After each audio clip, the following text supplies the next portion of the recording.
Okay, good evening. It is time for today's Tax Talk. I'm your host. I'm attorney Stephen Leahy. It is Thursday, January 20th, the year of our Lord 2022. And we're getting very advanced with the IRS.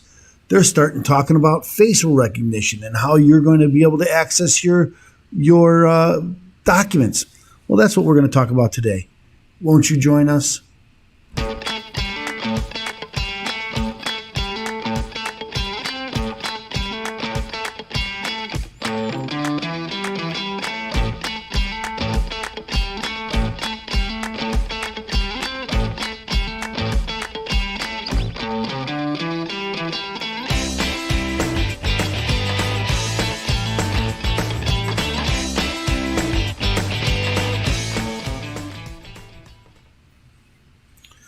Okay, so I'm looking for stories. I'm always looking for stories. As regular viewers might know, that I have the Google alerts, and I read every day about everything that says IRS in it. But before I come on, I always do a search for so to see if something happened today, and something did happen today, because it wasn't in my Google searches this morning, and so. Now, again, as a tax professional, the professional that I am, I have known that the IRS had implemented a new system, and they're going to implement a new system about verification. It's very difficult, again, as whenever I'm trying to get someone's tax information, it's very difficult, even as with the power of attorney, to get it. Okay, so for me to get and if you tried to get an online Irs.gov account, and they've been pushing these now for 2 years, at least since COVID, especially since COVID. They're pushing these online accounts. They want everybody to have an online account. You can do everything online. Just go online. And so they've been pushing everybody off. And that's one reason why they're not answering the phone, I think. Right? I said that they're only answering 9 to 11% of all calls. And so they're forcing people, hey, we're not going to answer online. We're not going to answer the phones. You've got to go online to get the answers. Well, if I go online and, how do I do that? How do I get all this information? Well, you have to register. Well, to register, it's not an easy thing. It's not like most websites where you just set up a password and user ID and password, and they send you some verification, and boom, you're in. And now you go in all the time. It's not that easy. It's very, they ask for a lot of specific information, credit card information, to verify that it's you. For instance, government information. They want to verify that it's you. And then if something happens and you forget your your password, they lock you out fairly quickly, and they make it very hard to get it replaced. It's not something you can just do right away. And they're worried about hackers. Now, we all know that there's been a lot of hacking problems with the IRS. They've had a lot of problems with giving up information. We don't even talk about all of the millionaires and billionaires whose tax returns were just released not too long ago. Nobody knows where they came from. I think we know where they came from, but then nobody know where who is the one that released them. Only the IRS, in my opinion, could have had all this information in one place. Now, maybe a hacker came in and got all that information. I guess that's possible. They didn't tell us that, because if they could get all their information, that means they have all our information, I would think. So the IRS is implementing a new system. And again, I've heard about it for some time. Let me just go. Let's go to the websites. So this is just an example that I did for IRS facial recognition 1 hour ago, 17 hours ago, 7 hours ago, 43 minutes ago. So all of these stories are starting to break about this facial recognition software and the new company that the IRS is going to use. Open this up a little bit. So these are from the IRS from November. New identity verification process to access certain IRS online tools and services. And again, from November. The Internal Revenue Service has updated how users sign in and verify their identity for certain IRS online services with a mobile-friendly platform that relies on trusted third parties. It's kind of a redundant, right? I mean, not redundant, but juxtaposition. Trusted third parties. Are they trusted third parties? Because the IRS says that they are. The agency encourages taxpayers to create a new account by using one of the tools listed below. This new process is part of the agency's identity, credential, and access management, ICAM, initiatives. They always have an acronym for everything, and forms, to provide more ways for for taxpayers to verify their identity and access IRS tools. The IRS is using ID.me, a trusted technology provider of identity verification and sign-in services for taxpayers to securely access IRS tools. Anyone with an existing ID.me account from the Child Tax Credit Update portal or from another government agency can sign in with their existing credentials. If they're a new user, they'll have to provide a photo of an identity document such as a driver's license, state ID, or passport as part of their identity verification process. They'll also need to take a selfie with a smartphone or a computer with a webcam. Once they verify their identity, they can use their account across multiple IRS tools and at other government agencies that also use ID.me. Okay, so again, I've seen this. I did not put this together, to be quite honest with you, until today. And then here's another one. The Internal Revenue Service today announced the launch of an improved identity verification and sign-in process that enables more people to securely access and use IRS online tools and applications. So if you want to use the Child Tax Credit portal, you want to get an online account, you want to get transcripts, okay?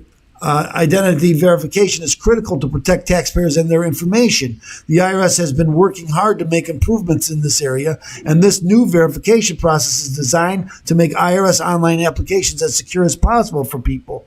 To help taxpayers and tax community, we are improving the accessibility of online tools that help families manage their child tax credit, check on the IRS accounts, and securely perform other routine tasks online. The new process can reach more people through the expanded use of identity documents and increased help desk assistance for taxpayers who encounter a problem when attempting to verify their identity online. Developed under the Secure Access Digital Initiative, there's another one. The new process complies with a federal mandate. To provide verification services, the IRS is using ID.me, a trusted technology provider. The new process is one more step the IRS has taken to ensure that taxpayer information is provided only to the person who legally has a right to the data. Okay, so then they go on about the IRS tools. And so now, again, these stories are breaking. Will the IRS require facial recognition scans to access your taxes online? This is a good one because there's some. The IRS says one thing and then has to correct it. So this article has been updated to clarify that you can still file and pay taxes without logging into IRS account or providing biometric data. This contradicts information an IRS spokesman previously provided to this outfit. See the full details in the frustrating correction below. Online tax filers in the United States will soon be required to submit a selfie to a third-party identity verification company using facial recognition tech in order to access their IRS accounts. Starting this summer, according to IRS spokesperson, users with the Irs.gov account will no longer be able to log in with their simple username and password. And again, it's not really that simple of a username and password. You don't just apply. You have to send a lot of information and verify that it's you before you can get the online that password and information. Instead, they will need to provide a government identification document, a selfie, and copies of their bills to Virginia-based identity verification firm ID.me to confirm their identity. That change, first noticed by the security outfit, marks a major shift for the Internal Revenue Service, which previously allowed users to access their IRS accounts without subverting personal biometric data. In the statement, an IRS spokesman said users can still receive basic information from the IRS website without logging in. Yeah, so if I go to Irs.gov, I won't have to log in and they get all that information. And again, the IRS has a ton of information. They really do. It's very hard to find, but they do have a bunch of information. And a lot of it is out of date, as I showed with the Cash App, right? Because all that stuff on the IRS was all out of date. They're updating it now. It's been updated, I think, in the last couple of days. They updated a lot of this to be more to reflect the new law. And I understand it takes some time to put that stuff up. Although the new law was implemented last March, in for the American Rescue Plan, and so it should have been updated sooner than that. But added they needed to sign through ID.me to make and view payments, access tax records, view or create payment plans, manage communications preferences, or view tax professional authorizations. The IRS spokesman later said that the information he initially provided was not accurate. So here's how accessing IRS online accounts will work for most people later this year. Users attempting to log into their accounts using ID.me will have to create an account with the company by uploading either a driver's license, passport, or passport card. Users are then told to use a cell phone camera or their computer's webcam to take a selfie. According to Irs.me's website, the company uses a facial recognition system to verify the selfie matches the provided government document.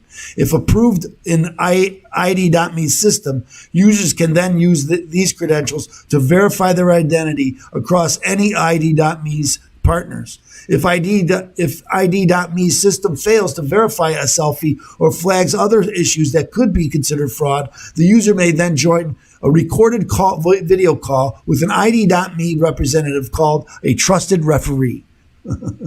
I don't know about you, but I don't trust a trusted referee. ID.me claims it has verified more than 2.8 million people through these referees and has begun implementing some in-person identity verification options across the country. ID.me offers multiple relief valves or escape hatches to ensure there is always a path forward for everyone, the company said. We are committed to a policy of no identity left behind. At least, now, I don't know, no identity left behind. That, to me, kind of scares me. I mean, maybe I'm paranoid, and I guess I am. But some company, a trusted third party, will have all of our biometric information, but not more than that, right? They'll have all your government information, a picture ID, my social security number, all my financial records. To verify I am who I say I am. They have that, not the government. They have that. The government will have it too, I suppose, that they would have access to it. And of course, ID.me seems like they're going to go all over in all government agencies. I don't know who they are. I don't know where they got this power to be in all government agencies to verify you are who you say you are. And again, one of the reasons why they're not answering your phone is they want you to go online, right? And so it's like the vaccination IDs, right? If you don't have to have one, you just can't use anything unless you have one. Right? So yeah, you don't have to give us your facial recognition, but then you can't get any information from us. And again, initially they said you needed it to file an electronic tax return. Now, more than 95% of all tax returns are filed electronically. But they're saying, well, now I don't know, if you go to a tax preparer, you wouldn't need that to file. We have access to that. Maybe they'll change that. I did read that the tax professionals are also going to have this. In order for me to get your records, I'm going to have this ID.me account. I'm not sure I like that. At least as of this writing, ID.me's verification process does not work perfectly either. One member of the staff was unable to verify their image due to a quality of their webcam.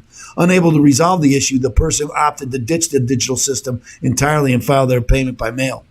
I went through the first stages of completing an ID.me application to see what it was like. The process required me to submit a photocopy of my driver's license as well as a face scan using my phone's front camera. ID.me then required I submit my social security number, and it requested permission to see information in my credit profile. Feeling sufficiently creeped out, I stopped short at the final stage, but had I continued, I would have given up a treasure trove of personal identifying information, including government documents, credit history, and detailed biometric data. In a white paper shared by ID.me, the company was quick to draw a distinction between its face match system and lesser facial recognition verification systems. Face match is equivalent to an airport agent comparing your face to the photo on your government ID. Facial recognition is equivalent to giving your picture to the same agent, putting him on stage at a rock concert, and asking him to pick your face out of a crowd. The key differences here is that unlike some algorithms, like those used by Clearview, and then they go after their competition, we're better. ID.me assures users signing up for an account that doesn't trade, sell, or lease data to any third parties, except for the United States government. Aren't they a third party? Aren't you a third party, trusted third party? So how can that be? Except for select partners, whatever that means. I just want to go down. I'm going to skip this. I'm just going to read the correction. When we reached out to the IRS with a series of questions for this story, a spokesman told us taxpayers can still get information from Irs.gov without logging in. We already mentioned that. But to do that, the following actions you would need to access your online account. The spokesman then listed a series of bullet-pointed actions that included view or create payment plans, make or view payments, manage communication preferences, access tax records, and view tax pro authorizations. On Thursday, now again, I've used these tax pro authorizations. They don't work. I can't get it to work. I don't know. It's like the healthcare.gov website. It didn't work. Okay, so they got good plans, a lot of big plans. On Thursday, the same spokesman, I forgot to go back to this. On Thursday, the same spokesman informed us that this is not accurate. They told us that taxpayers can still pay or e-file their taxes online without setting up an account. When we asked for documentation that explains that users can file without creating an account, the IRS did not provide a link but sent the following statement. There have been some wildly inaccurate statements regarding the use of selfies relating to paying and filing taxes. The IRS emphasizes taxpayers can pay or file their taxes without submitting a selfie or other information to a third-party identity verification company. Tax payments can be made from a bank account, by credit card, or by other means without the use of facial recognition technology or registering for an account. To help protect the security of taxpayers, the IRS uses an identity verification process for accessing IRS self-help tools, such as checking your account online and getting transcripts online. The fact that the IRS site repeatedly directs users to sign up for and or log into the Irs.gov account, while not emphasizing that doing so is unnecessary for e-filing or paying their taxes, is disconcerting. Kind of a problem. I get that, and I share that concern. I share a concern not only giving my information to the IRS, but to a trusted third party that only shares with shared partners. I don't know what any of that means, but that's where we're going. So, the IRS doesn't only want all your personal information now; they want your biometric information too. I don't think voice isn't far behind. Eye scans aren't far behind. They say, here's what they always say: it's for your own good. It's for your own good. We're just helping you. Well, it concerns me, and I think it's concern everybody. But anyway, that's where we are with the IRS, and I thought you'd like to know. So, I want to ask you to like and share. Should have asked you that before, but I didn't. So, like and share today, right now. Do it. I told you that I've been giving away books, so I gave away a book the other day. I'll give you a book called. And so, if you have an IRS problem, where do you start? Deal with your IRS problem today. Go to freeirsbook.com. Freeirsbook.com. Get yourself a copy of my book. And it's free. Go to freeirsbook.com. be happy to do so. So thanks so much for joining us. We'll have tomorrow is Friday. We start the Watch Talk Radio podcast at 2:00 around. Sometimes get late, but around 2:00. And I have an attorney, Kevin Camden. Attorney Kevin Camden is going to be on the show. You won't want to miss it. He's a very experienced attorney. Has a lot of great stories, and you'll want to hear them. So go to Watch Talk Radio or wherever you're watching this. We'll be on. We'll be live on YouTube, live on Facebook, live on LinkedIn. So join us, won't you? So thanks so much for joining us, and I look forward to another time with you. So have a great evening.